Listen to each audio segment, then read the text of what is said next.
Hello everybody, and welcome back to the channel. My name is Blair, or the Illuminati, and today I'm talking about another shady company. Although the name Tencent may not be all that familiar to you, I'm sure some of their affiliates, like Nintendo, are. Tencent doesn't seem to be as obviously criminal as some of the other businesses and MLMs and, well, cults that I've covered on the channel. They operate a little bit more behind the scenes with the shadiness. So with all of that being said, let's get into it and start by taking a look at who Tencent is and what it is that they do. Tencent is, in short, a Chinese holding company with subsidiaries that specialize in tech, internet services, artificial intelligence, and the like. According to a 2018 article by MarketWatch, they rank 7th in the world's largest tech giant list. Apple, Amazon, Microsoft, Google, Facebook, and Alibaba are all ranked above them. Netflix, Ant Financial, and eBay are at spots 8, 9, and 10, respectively. Needless to say, they're huge, and as Bloomberg reported, the world's biggest games company. This alone isn't a crime. I won't go after a company simply because of their size. It's just unfortunate that it seems the more money you have, the more you can get away with, sweep things under the rug, and hide any of your less than ethical activities. Tencent, as we'll see in a minute, does an excellent job of falling into that very gray area at a first glance. On their About Us page, Tencent says they use technology to enrich the lives of internet users. Our financial technology and business services support our partners' business growth and assist their digital upgrade. We invest heavily in talent and technological innovation, actively participating in the development of the internet industry. Tencent was founded in Shenzhen, China in 1998 and listed on the main board of the Stock Exchange of Hong Kong since June 2004. Now, surprisingly enough, 1998 wasn't all that long ago. At least that's what I'd like to think. Otherwise, I'm about to feel really old during this research. So you'd think that a company that rose to such heights must have been profitable from the onset, right? Well, not necessarily. Tencent didn't start with success, but a lawsuit. Only 1 year into the business in 1999, Tencent released a messenger product called OICQ, which is supposed to mean Open ICQ. However, ICQ was already a thing. It was a messenger app owned by AOL that predated AIM. And fun fact, ICQ is actually still around today. I don't know if anyone uses it, but someone must, because it was updated just a few months ago with a new logo, software, and the whole works. But anyway, so obviously, AIM was pissed. You can't just slap the word open or an O in front of the messenger service that already exists and call it your own. So Tencent changed the name to QQ, which was supposed to imply the word cute, and yeah, I don't really get it either, but whatever, and they went on their merry way. But QQ, even with its rocky start, broke world records for the largest amount of simultaneous users online. Tencent started to grow, profit, and license games. Bloomberg Businessweek reported in 2011 that the company decided to enter the game market seriously in 2007, led in part by Martin Lau, a former Goldman Sachs banker who joined Tencent in 2005 and is now its president. Tencent sourced South Korea for new game properties, licensed and adapted them for Chinese users, and linked them to its massively popular QQ service. By 2008, the users of QQ chat software would, with a few clicks, call up for a shoot-'em-up called Crossfire or a fantasy role-playing game called Dungeon and Fighter, both developed by South Korean companies. Tencent licenses those games and splits the virtual goods revenue with their creators. A farm simulation game called QQ Farm, like Zynga's Farmville in the US, is a version of a game called Happy Farm by the Chinese game maker 5 Minutes. Some of Tencent's other popular games, though, were built in-house, and they aren't exactly unique. A racing game called QQ Speed closely resembles Kart Racer, created by South Korea's Nexon. Ah yes, Farmville.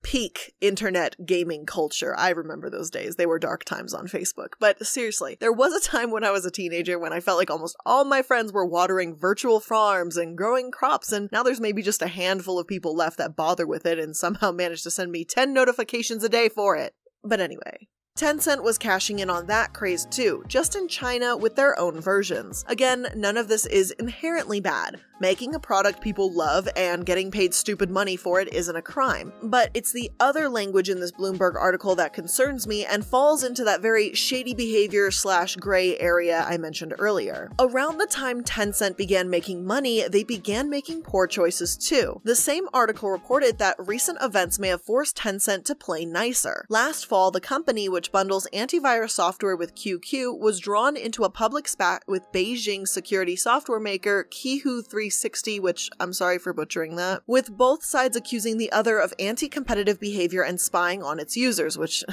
sorry, that's funny for the Chinese government. But anyway, the Chinese government rebuked Tencent and Qihoo. The Minister of Information Technology called both immoral and irresponsible. Oh, sorry, I'm trying to read this article, but come on. It's immoral and irresponsible to spy on your users. Okay, sure, anyway. But before, both users were spooked and both companies were widely criticized by the local media. One former Tencent employee who does not want to be named because he plans to do business with Tencent says the intensity of the criticism was a wake-up call that forced Pony Ma and his colleagues to recognize that they need to do a better job courting favor with other Chinese high-tech companies. Now, I won't pretend for a second that Tencent is the only company accused of doing this. The article itself stated that Qihoo was accused of doing the same thing. But this is their first strike, one of the first notable actions that caught my eye. And from what I can see, there wasn't a reason for it. Seriously, Tencent was doing incredible on their own, shelling out hundreds of millions of dollars to acquire gaming studios and making stupid money at the time. Their revenue is in the hundreds of billions. Their total equity as of 2019 was somewhere close to $500 billion. I'm not saying that they were worth that in 2011, but they had broken records. We're not talking about a small gaming company looking at other developers for inspiration, but a titan of the industry using shady tactics to take down competitors. Tencent's power obviously grew, and with it, so did their influence. One prime example of this has been their relationship with Riot Games, just one of the many game developers Tencent has their hand in. Now, before we get into specifics, I want you to imagine something. Imagine that you've developed your own video game. It's your pride and joy, your baby, and people love it. In fact, it's one of the most famous video games out there. A gigantic corporation, one that owns stock in your game, wants to milk this for all it's worth. They ask you if you'll turn it into a mobile game, but you know that's not what your vision for this was, so you decline. Then that same company, the one that was supposed to be your parent company, goes behind your back and makes a mobile game without your consent that is a ripoff of the game you made. Wouldn't you be just a bit fucking devastated and outraged? Well, that's exactly what Tencent did with League of Legends. According to .esports, when mobile gaming began to overtake hardcore gaming, Tencent apparently approached Riot about turning its only game, League of Legends, into a mobile title. Riot declined, saying that the game's experience couldn't be replicated on smartphones. Tencent then reportedly created their own mobile game, Wangzi Rongyeo, sorry for butchering that, roughly translated to English as Honor of Kings in 2015. When Riot discovered early screenshots of the game, which now arrived in North America as Arena of Valor, some employees were not happy. "We were stunned," one of the former Riot staffers that the information interviewed said. "They were blatantly ripping off our intellectual property." Riot reportedly brought these concerns to Tencent, and Tencent responded by changing its own game enough to sell as a standalone product with no relation to League. The game then went on to be the most popular smartphone game in China by the end of 2017, according to the report. Riot supposedly wasn't a fan of King's sudden popularity, according to the interviews with those close to Riot by the information. And look, rip-off games happen a lot, and they happen all the time. The amount of Candy Crush rip-offs out there or similar games to that, it's insane, and it's, god, it clogs up my Instagram feed, but whatever. But it's kind of ironic that there's so many of those Candy Crush rip-off games, considering that Candy Crush itself is a ripoff of a game called Candy Swipe, but whatever. The number 2048 number mobile games makes it a pain to find out which one is the original. In short, mobile games getting copied isn't new. So I understand some people typing away in the comments, oh, it doesn't matter that League was copied on mobile, it's not the same. But what's important to remember is that Tencent is Riot Games' parent company. This isn't a new gaming company trying to cash in on someone else's success and steal their ideas.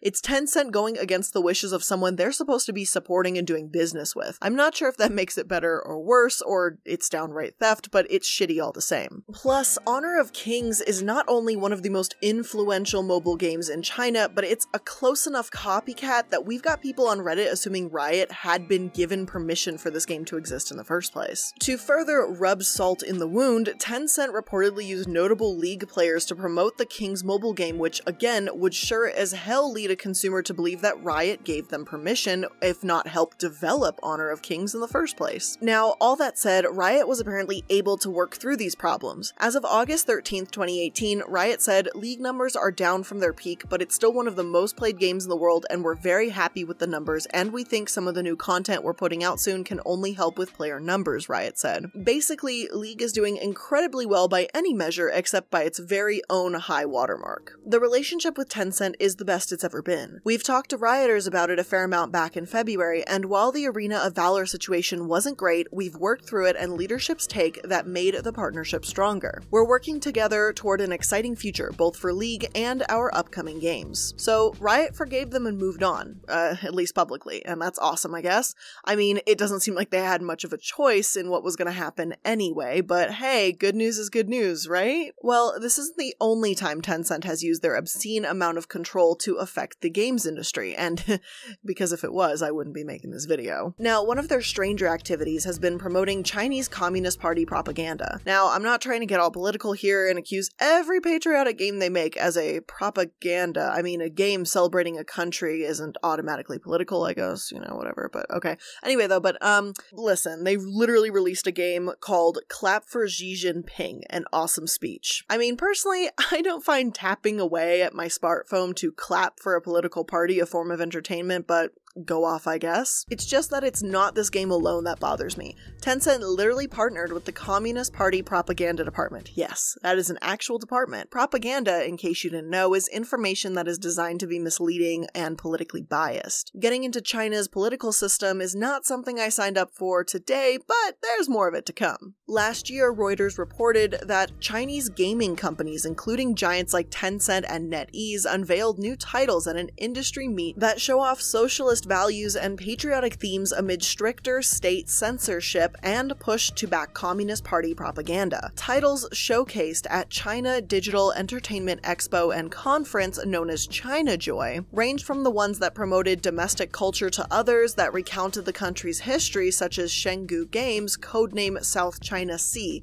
which allows users to run a coastal town set in the Ming Dynasty. At first, this seems innocent enough, right? I mean, it sounds educational almost, learning about a country's history through a game. There's nothing wrong with that, and I mean, heck, I would be interested in something like that, but, you know, if there was nothing wrong with that, I wouldn't speak on it. Reuters goes on to say that Tencent said it was collaborating with state newspaper People's Daily to roll out a new game, Homeland Dream, and with the propaganda department of the Communist Party's Guangdong arm on a title called Story of My Home. Players of Homeland Dream, for example, will be tasked to develop a city and will need to execute policies like poverty alleviation and tax reduction, which are key goals of Beijing under the current president. China has pushed to cleanse online content from video streaming to games to meet strict rules banning material that goes against Communist Party values. Gaming companies need to seriously consider social effects and always steer in the right direction of politics, value, content theme, and quality, and never provide platforms and channels for the wrong views and low taste. So yeah, that's gonna be one fat yikes on trikes from me.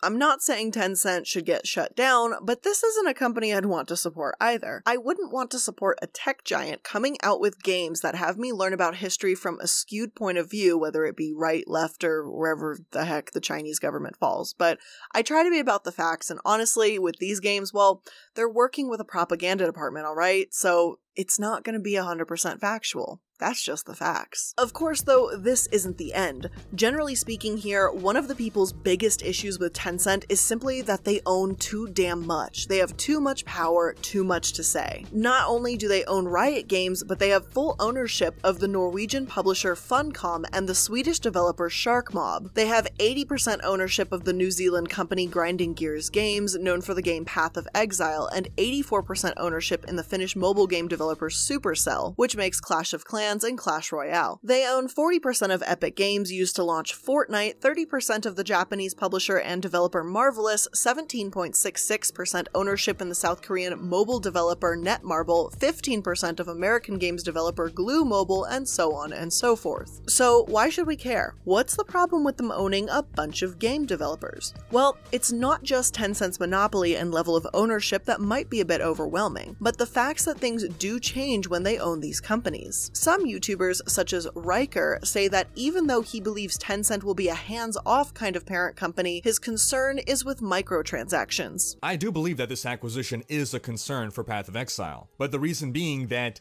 Path of Exile's business model revolves around microtransactions, and a lot of people spent money on microtransactions simply to support grinding gear games. He poses the question, will the community still support grinding gear games when they're not an indie company? It used to be this David and Goliath story. You had the small indie dev and Path of Exile going up against the giant Activision Blizzard and Diablo 3. You had this small grassroots team depending on its player base to support the game versus the giant corporate money machine. You know, some of the microtransactions in the game are quite pricey, but that was okay, because it was more of a means of supporting the developer. But now, GGG isn't an indie dev anymore. They're part of the Tencent money machine. For a lot of gamers, Riker explains, it felt like a David and Goliath situation, and they were okay with spending a little bit more money to support a little guy, a smaller company fending for themselves without piles of cash that other developers had. Now, being acquired by Tencent, the company may not feel that way anymore. This is undoubtedly a reality not only in the gaming world, but in just about any other industry you can think of. The big guys buy out the little guy, the big company gets bigger, that's no surprise here. But as Tencent grows, so do the questions asking how much control is too much. One example of their control is a really recent one, with the Nintendo Switch system. Apparently, Tencent has control of Nintendo Switches and the games in China. I can keep playing Animal Crossing in peace, since they're only partnered with Tencent in China, but the fact that Nintendo is working with Tencent is just kind of a bummer, honestly. I have no doubt it's to get their games out to millions of potential customers and gain access to the Chinese market, because Tencent, by all accounts, has been the only way into that market in the first place. But it still just kinda sucks. Business Insider reported late last year that after decades of being locked out of China, Nintendo is finally breaking in, albeit through the Chinese conglomerate Tencent. The two companies announced a collaboration back in April that finally enables a Nintendo game console, the Switch, to launch in China, the largest gaming market in the world. The deal also enables some of Nintendo's biggest Switch games to launch in China, but it sounds like Tencent's ambitions with Nintendo don't end with the Chinese collaboration. What we want is to expand from China, and one target is console gamers in the US and Europe, an unidentified Tencent staffer told the Wall Street Journal in a piece published over the weekend. We hope to create console games with Nintendo characters and learn the essence of making console games from Nintendo engineers. That's a pretty major goal, and especially bold given Nintendo's history of being extremely protective of its characters and properties. The company is famously careful about which companies it allows to make games with its properties and has retained a reputation for quality control as a result. Now, Nintendo, if for some strange reason you're listening, please continue to be productive. Also, please release Pikmin 4. Pretty sure seeing Nintendo in some propaganda game with subliminal messaging about how to vote would ruin a lot of childhood memories for me, apart from the gigantic loss of respect I'd have by letting you let influential characters be used that way. Now, maybe I'm leaping and bounding to conclusions over here, but I'm assuming the worst. What can I say? Doing a lot of these deep dives on shady businesses, I can safely say that I don't really see the best possible result happening from this, but that's purely opinion, obviously. As of this year, there have been quite a few criticisms about how Tencent Nintendo Switches and Tencent games are region locked. In other words, people living in China have a much smaller variety of games to play and won't be able to connect to online servers for imported games. As WCCF Tech states, there are two simple reasons for this: control and greed. The inability for players outside of China to play a copy of the game keeps Chinese and ROW players separated, keeping the Great Firewall intact. Furthermore, it enables Nintendo to stop people importing copies of games. These titles are also priced as considerably lower than those outside of China, approximately $40 within China, $60 outside of China. Essentially, Nintendo forbidding these Chinese copies from working on non-Tencent consoles ensures that people won't be able to purchase the games at a more favorable rate. All of the above applies to digital copies of games too. Again, they own too much. so much that they're getting sued for being a monopoly. These are, again, the levels of greed that we're talking about here. One of their most popular messaging apps, WeChat, like the Chinese version of WhatsApp, came into question in December of 2019. One report reads, Chinese social media giant Tencent Holdings stood trial in a Beijing court Monday in an anti-monopoly suit, including the operator of the hugely popular messaging app WeChat of abusing its market position. The dispute between the Hong Kong-listed company and Zhang arose in April after Zhang tried to share links from two Tencent rivals, e-commerce Taobao and the short video app TikTok, via a WeChat messaging app. Instead of being able to share the links with one click, Zhang said videos from TikTok could only be posted on WeChat after Zhang downloaded the videos to his phone and then uploaded them into the WeChat app. Similarly, Zhang said he could not directly share links from Taobao.com, but had to copy and paste the links manually. Zhang is demanding compensation of 20,500 won, which is approximately $2,900 US, as well as a public apology from Tencent. He also wants the company to stop restricting links from its rivals. Meanwhile, Tencent has also been locked in a bitter legal battle with TikTok owner ByteDance after Tencent last year blocked the direct playback of TikTok videos on WeChat. Zhang Yiming, the founder of CEO ByteDance, publicly accused Tencent of unfairly diminishing market competition.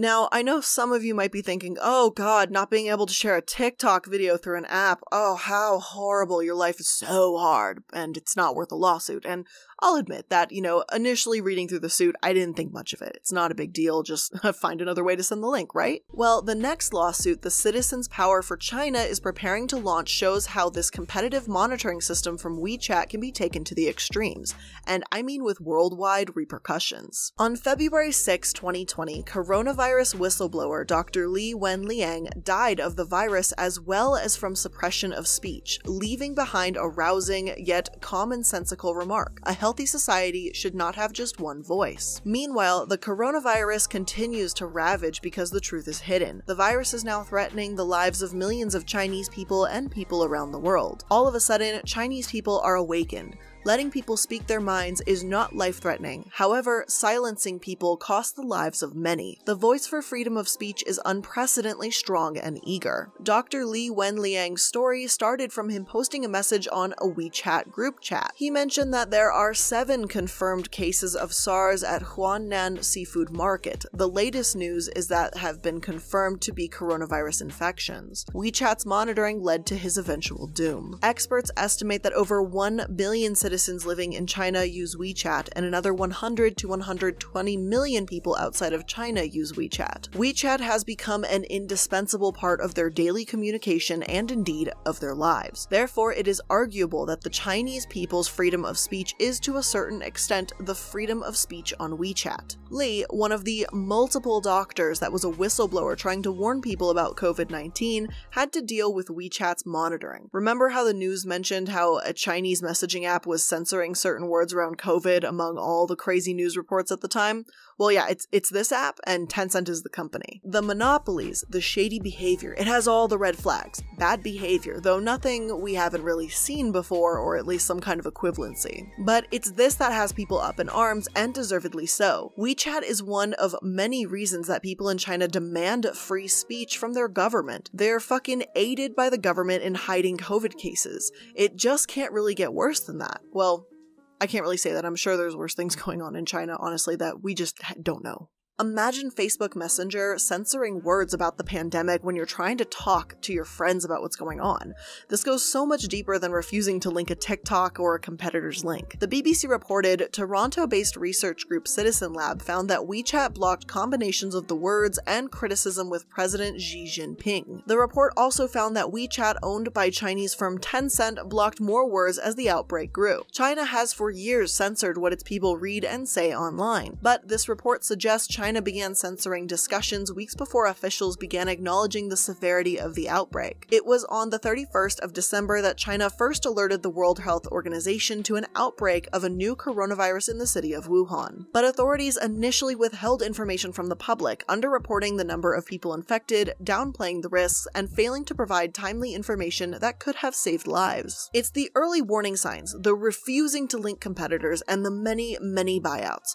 all of which people should be wary of. I'm not trying to make anyone paranoid here or sound like a conspiracy theorist, but it's during difficult times like a pandemic when people need to know that the places or companies that they're getting information from are safe, or at least know that they have a bias so that they understand what information is being passed through to them. WeChat is controlled by the government, and from the looks of things, as is Tencent, and any company that suppresses free speech is one I can't really support. I can't say for certain that if this hadn't happened, more people would have survived, but we can only speculate. So with that being said, why isn't Tencent in more trouble? After everything they've done, these damages that they've caused? Well, it's odd that on their own Wikipedia page, the controversies are pretty minimal. There's a case about Tencent taking a news platform, Toutiao, to court for defamation. They demanded 1 won, or 16 cents, and an apology. Toutiao sued Tencent in turn for spreading false and damaging information on its WeChat platform and sought 1 million won, about $155,000, in compensation and an apology as well. Another controversy listed was where Tencent products apparently cheated antivirus or anti-malware tests to seem more impressive than what they were. However, Tencent wasn't the only company stripped of its ranking in these tests. PC World said the following: both Tencent and Qihoo finished among the top 6 anti-malware vendors in the AV test results released in March, which ranks the firms on protection, the performance of its engines, and how usable they were. But they will apparently no longer appear on the official list, just as a college basketball team can be retroactively stripped of their victories and individual awards if improprieties are involved. No one likes a cheater, but cheating on antivirus benchmarks potentially puts users at risk if the product they choose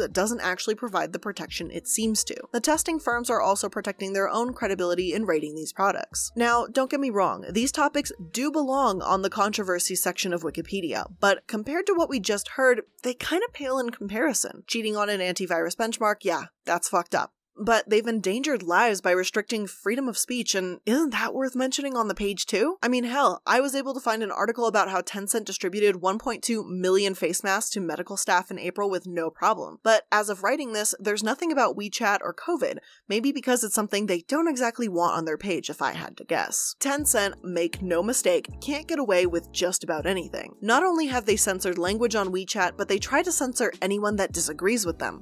As a tech giant, they seem to get away with it. The Financial Times reported in August 2019 that Tencent has long had a potent tool for muzzling critics: shut down their accounts. But in recent months, the Chinese social media group has changed tact, slapping multi-million renminbi defamation lawsuits on 3 bloggers who wrote about the company on its ubiquitous WeChat app. It's very weird, said Yan, who was faced with a $140,000 equivalent defamation lawsuit from Tencent in March after writing an article about the dominance of the super powerful WeChat platform and its potential for data breaches. If Tencent questioned my comments, they could have stopped me publishing them on WeChat, but they just directly appealed to the court and sued me. Tencent declined to comment on the cases, but in a document submitted in May after a court hearing against Ma, another one of the bloggers, it said it opted against deleting the offending articles on WeChat because doing so would further cause damage to Tencent's reputation. For defendants, defamation suits have big repercussions. While Tencent's lawsuits against its critics have so far been civil cases precluding jail sentences, the large sums demanded as compensation can be financially crippling. So there you have it, one of the world's largest tech companies suing its own critics.